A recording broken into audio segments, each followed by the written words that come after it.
We also must gain a name. We too will wage war against the nations around us, and commanded their army. They descended into Yamnin. Givargia and men from cities came against them for battle. Yusef and Azariah had been defeated. Enemies afflicted and drove them off to Edom. In that single day, as many as 2,000 people in Israel fell off. For they defied Judah and his brothers in order to gain for themselves name and fame. There occurred a great downfall in Israel. Through whom had God brought salvation unto Israel? These came to be among their offsprings. However, Judah and brothers had become more glorified before all Israel and among all Gentiles. Wherever their name was heard, multitude flocked in to praise them. Judah and his brothers fought with the offsprings of Esau in the southern land. They slayed Habron and his people, struck down forts. Towers were set on fire. From there Judah passed through Shemarine into the land of Philistin. Priests who set off for battle neglectful and aimed at attaining glory for themselves had been slain on that day. Judah deprecated Sothos in the land of Philistin, crushed their altars, and burnt off their idols with carvings. He took off all goods and properties in the cities and returned back. Chapter 6. Whilst King Antiochus had been traversing through highly situated places, he came to know that in the famous Elam city of Persia there's immense wealth comprising of gold and silver, a resplendent house of idols, and that the golden helmet, armors, and weapons which King Alexander, son of Greek King Philip, has left behind is housed there. He desired to set foot there in order to conquer the city and plunder it. However, the matter had not become possible. Citizens had known about it previously. The inhabitants fought against him and drove him off. He came back, his heart weighed down such that he returned back to Babel. Antiochus received news while in Persia about the defeat of the army that had gone into Yehuda. He also received news that Lucia too had gone earlier with a great fleet of army, yet suffered defeat. Men such as Judah grew strong in wealth of weapons and power. Antiochus received news that the despoil of war from their camps of victory had been immense, that they struck and overthrew the abomination installed in the altar of Jerusalem, built up great forts around the most holy place, and constructed sentry tower for their city. On hearing these reports, King was extremely bewildered and astounded. He became bedridden and had become sick through mental agony. For nothing what he intended had been made possible. For his mental agony had been great. He stayed right there for many days. Antiochus became aware of his impending death. He called in his friends and told them, "I lack any sleep. My heart has become weary through various anxieties. I say to my heart, you've reached how great an affliction. I'm confined within great waves. As for me, I had been glad and one who thought greatly about my power. However, now I remember about all the evil acts that I let off in Jerusalem. I took away all gold and wealth from there, sent army to wipe out Yehuda inhabitants. However, all in vain. I'm aware that it is owing to all these that this trouble has come upon me. Behold, I'm dying in great pain at a foreign land." Antiochus called up one of his friends Philip and appointed him unto rule over all his kingdom. He was given charge to confer his crown, robe, and ring unto his son Antiochus, and he be groomed up to become king's successor. King Antiochus had died there in 149th year. When Lucia heard news of Antiochus, and he enthroned Antiochus' son Antiochus to be king. He was the one who groomed him from his childhood. He named him as Epithor. Those who resided in the fort kept afflicting Israel from all sides around the most holy place. Not only had they inflicted all kinds of harm as was possible, but also provided assistance to Gentiles. Judah counseled to vanquish them. He called in people in order to let people gain triumph over them. All people assembled against them in the 150th year. They constructed towers and devised schemes of war. Few among them set off from prison. Some transgressors in Israel also joined them. They came unto king's presence and asked, "How long shall you remain here in order to wreak vengeance against those who inflicted harm against our brothers and execute justice? We were also earnest to serve your father as slaves, to take charge of his orders and all his desires to be accomplished. Therefore our people live within forts yet now. They reckon us to be strangers as well. Whomever they see among us are put to death. Our properties and goods are also robbed off. They have raised hands not merely against us, but against all who are in their territories. They are settled now in the forts of Jerusalem. In order to conquer it, they have fortified the holy place and sentry towers of the fort. Therefore make an attack against them immediately, lest they act greatly and more than this. You'll also become incapable to resist their strength." Hearing all these, the king was enraged. He called in friends, army generals and charioteers, hired army men from other nations, and several islands also came in. Their army strength numbered to 1,00,000 infantrymen, 20,000 cavalry, 32 elephants trained for war. They reached Edom and encamped against the fort. Battle was fought for many days. Schemes of war was devised. Israel set them all to fire. They fought boldly. Judah set off from the fort and encamped in Bethscaria overlooking the royal army. King led the army right at daybreak by way of Bethscaria. They prepared army for battle. They blew trumpet. Elephants were fed grape and mulberry juice. They were prepared for battle. They deployed army into various sections. Each elephant was assigned those wearing iron shields and bronze helmets of 1,000 men. 500 chosen cavalry men accompanied each elephant. Wherever each of them went, there these two made their move. They never stayed away from elephant. On top of each elephant was an enclosure made of sturdy wood. It was bound with special objects of war. Upon the top of each were 30 soldiers and mahouts. On both sides of the camp, on the hither and thither side, was stationed the remaining cavalry. They fought the battle. In each division their weapons were displayed.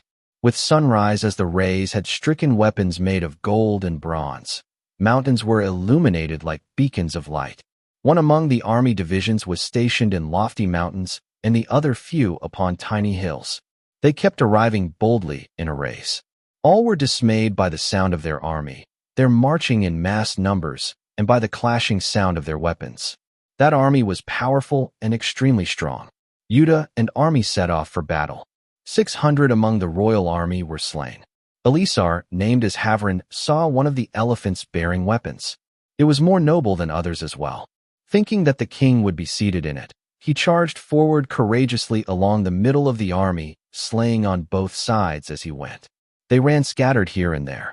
Havran, who reached under the elephant, cut the elephant at his belly with sword and killed it. He died right there. Judah, seeing the strength of royal army and their deployment, stayed away from them. Royal garrison advanced into Jerusalem. King encamped in Yehuda and Mount Sihion. He made alliance with the inhabitants of the fort, for they lacked foodstuffs within it. They made exit from the city, because it has been days of Sabbath in the land. King conquered Bethsuro fort. Their sentries were stationed in shifts on hourly basis. Battle had begun for the holy place, and it lasted for several days. There they set up tower and war schemes, and made preparations whence to launch arrow, fire, and stones. Judah too employed war schemes like theirs. Though they fought many days, however, since it was the 7th month, there was left no foodstuffs within the chambers of the holy place. Those who had come escaping Gentiles finished up what had left of the foodstuffs. As the famine gained strength, men inside the holy place diminished in number. They went scattered to each places. When Lucia heard that Philippus, who was appointed to groom his son and set him upon royal throne while Antiochus was still alive, came back from Persia and Media together with the great army that accompanied king and has begun governing pertaining matters of kingdom, he yearned to go with haste. He said to the king, army generals and leaders, "Here we are growing weary. Foodstuffs we have is also scarce. This land where we have encamped is fortified and greatly strong. We have responsibility also to fulfill royal matters. Therefore we'll extend right hand of peace to these people and live in harmony with them. We'll agree to walk abiding by their laws as was in the olden times. They are extremely enraged, for we have destroyed their law. That's the reason why they have done all these." These words have become pleasing to king and the leaders. They sent men to make peace with them. They too agreed. They made treaty with king and leaders. In accordance with this, Jews went outside of the fort. King ascended into Mount Sihion. He saw the fort at that place. He decreed to crush down the surrounding fort, defying the oath that he swore. Whilst he set off from there and reached Antioch, he saw that Philippus had conquered the city and set up power. He fought with him and captured the city with great might. Chapter 7. In the 151st year, Demetrius, son of Seleucus, set off from Rome, subdued sets of people lesser in number in the tiny cities on the sea coast, and reigned there. When he entered the royal palace of his ancestors, soldiers seized Antiochus and Lucius to usher them into his presence. Antiochus understood the matter. He said, "You must not show me unto them. Soldiers killed him off. Demetrius sat upon his royal throne. All transgressors and savages from Israel arrived at his presence, led by Alcamos, who had desired to become high priest. They scandalized their own people in king's presence. Your Holiness, your friends had been destroyed by Judah and his brothers. He dispelled us from the nation. Now you may send one among your faithful. Let him see the destruction he let out unto us in king's place. Let him see for himself how much he tormented him and his helpers. King chose Bicrios, his friend. He had power across the river. He was eminent and faithful in the nation. He and Alcamos were sent out. He conferred priesthood unto him. He was also given order to wreak vengeance upon Israel. They set off and reached the land of Yehudah with a great army.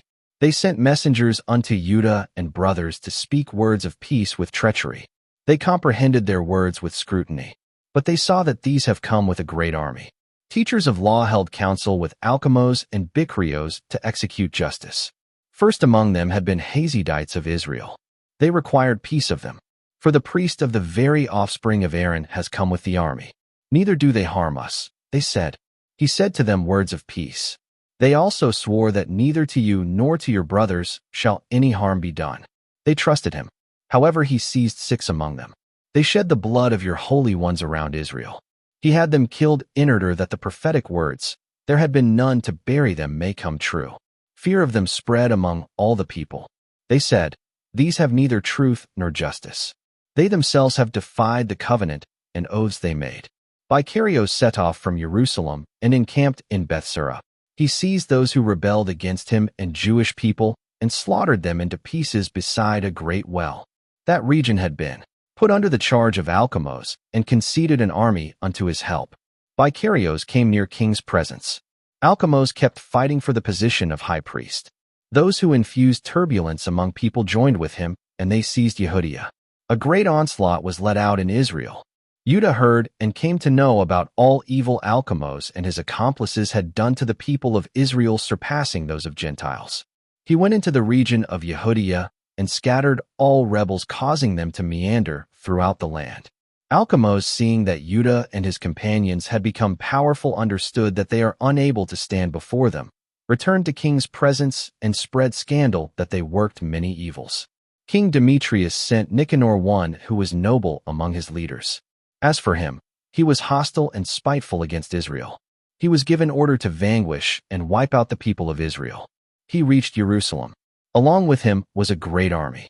He sent men with treacherous words of peace unto Judah and brothers, and said, there should no feud between us. I have come with very few people to see your faces in peace. They approached Judah.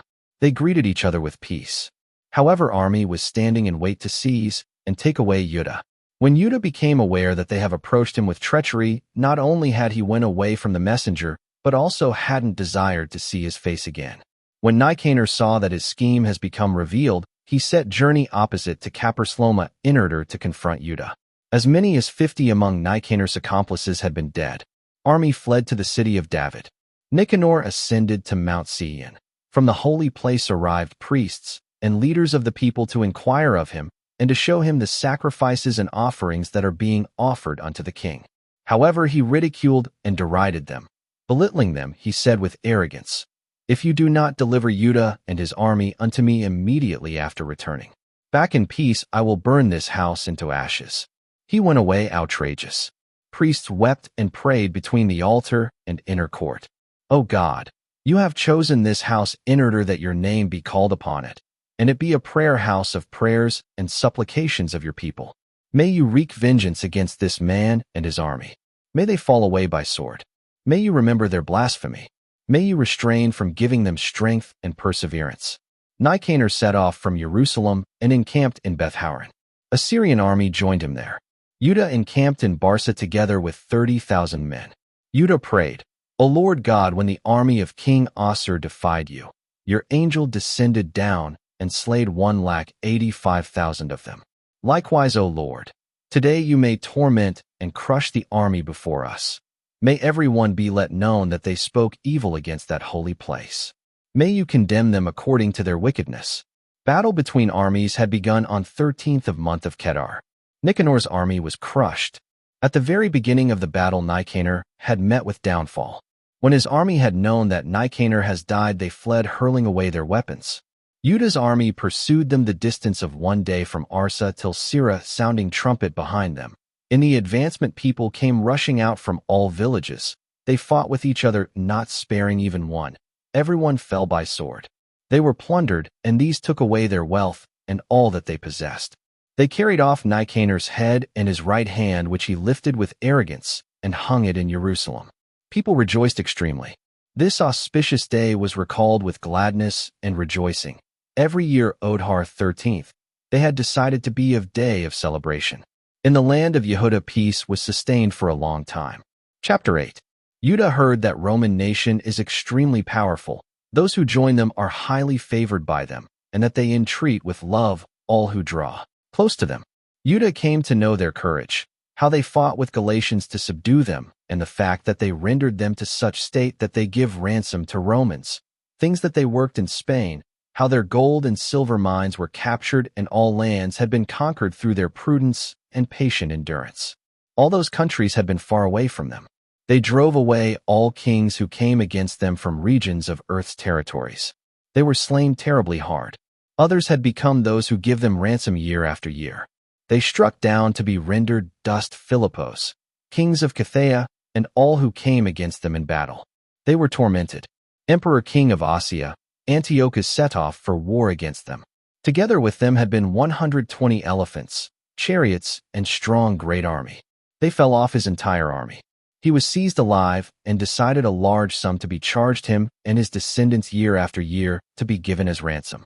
His countries such as India, Media, Lydia, chosen lands had also been given as collateral. From him was taken away all those which Umchios delivered unto the king. Those who were in Halys, Greeks, counseled to destroy them. One among his generals had been sent and waged war. Many among them had been slain. Their women and children were enslaved, and they were plundered.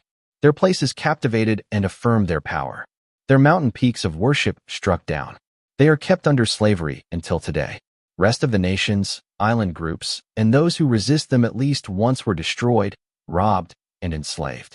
However, they also retained harmony with their friends and those who kept visiting them. They affirmed power upon kings both distant and near and became powerful. At the instant their name is heard, people shuddered. They helped those whom they wished to help and let them rule those whom they desired to be in rule. Those whom they desired to lay waste had also been made to fall. Chapter 9. Demetrius heard that Nicanor and army had been defeated in battle. He decided again by Carios and Alchemos unto the land of Yehudia. They sent together army into the land to the right. Vicarios and company set off along the way of Gilead. They encamped in Maslol of Rablah, conquered it, and put several men prey to fire. They encamped in Jerusalem in the first month of 1502nd year. They reached in Bisrath together with 20,000 infantrymen and 2,000 cavalrymen. Judah had been living in Alsa. Together with him had been 3,000 men of great vigor. They were taken aback by fright, seeing the enemy army to be greatly powerful. Several of them retreated back and went away. Only 800 of them was left. Judah was let down, weary through anguish, seeing his own army has become scattered and war is inevitable. Neither was there adequate time to call them together. He said to those who were left with him, "We'll arise and make our way against the enemies. Perhaps it would become possible for us to fight against them." Yet they too opposed and said, "It's not possible with us. We'll save our lives. We'll return back together with our brothers and fight the battle. For aren't we just a few?" Judah then said, "May it not so happen unto me that I may be dissuaded and flee from them. If our time has drawn near, we shall die boldly for our brothers. We should not let our religion be tainted." They set off for battle together with the army. Cavalry has been divided into two sections. Archers and sling holders walked in front of the army, mighty and battle warriors behind. Vicarios had been on the extreme right. Garrisons gathered up from both sides. They blew trumpets. Judah and his brothers sounded trumpets. Earth trembled owing to the acclamations of army. Judah saw that Vicarios and powerful army is on the right. His assistants surrendered themselves wholeheartedly. Right battalion was crushed. These pursued them until Mount Asathos. When left battalion saw that right battalion has been defeated, they had begun fighting from their hind side against Judah and those who were with him. Battle gained strength. Several of them had been slain from both sides. Judah was also slain. Remnants fled retreating back. Jonathan and Shaman carried away their brother Judah and buried him in the tomb of their ancestors in Muriam. All Israel wept for Judah in great distress. They greatly mourned for him for many days and said, "How has the great warrior and man of battle vigor has fallen down?" Remaining reports about Judah, his tales of battle, his greatness, rigorous ventures, and proficiency is not written here. They are so greatly numerous. After the death of Judah, all transgressors spanning all borders of Israel rose heads. All savages who were transgressors of law had begun to be revealed. In those times there had been a great famine. All the land deteriorated. Vicarios had chosen great savages and appointed them as lords and authorities of the land.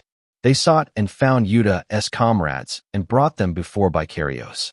They were derided and tormented. Thus there had been great affliction in Israel. There had occurred no such deprecation after the times of prophets. All Judah's comrades assembled together near Jonathan and said, "After the death of Judah, there's no such a man like Judah to oppose those who fight against and detest us, against our enemies, and to set off against Vicarios. However, we implore that you be with us to be our authority and ruler to wage our wars. We are pleased with you." Jonathan agreed to be their leader. He assumed position instead of his brother. Jonathan comprehended that Vicarios will kill him. Jonathan, his brother Shaman, and companions fled to wilderness of Thekova. They lived near the stream of a spur. Vicarios had come to know this on the day of Sabbath. He and all army reached unto the banks of river Jordan. They requested to Nebathites, their friends, to be merciful so as to charge his brother Johanan with their wealth and possessions, whom Jonathan appointed to be people's leader. Ambri's children arrived from Madba and took away Judah and assistants. Eventually, Johanan and brother Shaman received news that Ambri's children are conducting a great wedding feast, that the bride is brought from Naboth. She's one among the leaders of Canaanite leaders, and they are coming with great power and enormous people. Jonathan counseled with brother Shaman and hid behind a part of the mountain. As they looked, behold the acclamation of a great gathering, bridegroom and friends. His friends and brothers were coming to greet him with tambourines and harps, and accompanied by weapon-bearers. Jonathan and company leapt upon them from their hiding and killed them. Many of them fell off slain. Remaining fled to the mountains. All their wealth has been looted. Thus feast was turned to mourning. Singing has been turned melancholious as well. In this way, after they have wreaked vengeance for the blood of their brother, they return to the land of Jordan. Vicarios received news that Jonathan has reached the borders together with a great army. Jonathan said to his companions, "Arise, we'll fight for our lives. For today is neither like yesterday nor like olden times. Behold, battle is against us, both from our fore and our rear. Waters of Jordan all around us as well, at its middle being forest. Neither do we have any space to step aside from him. Now you cry out before the Heavenly One. You'll be saved from your enemies." Battle had begun. Jonathan raised arm to slay Vicarios. He, however, retracted back. They retreated back and, swimming across Jordan, made an escape into the opposite coast. Jonathan and companions had not drifted across after them.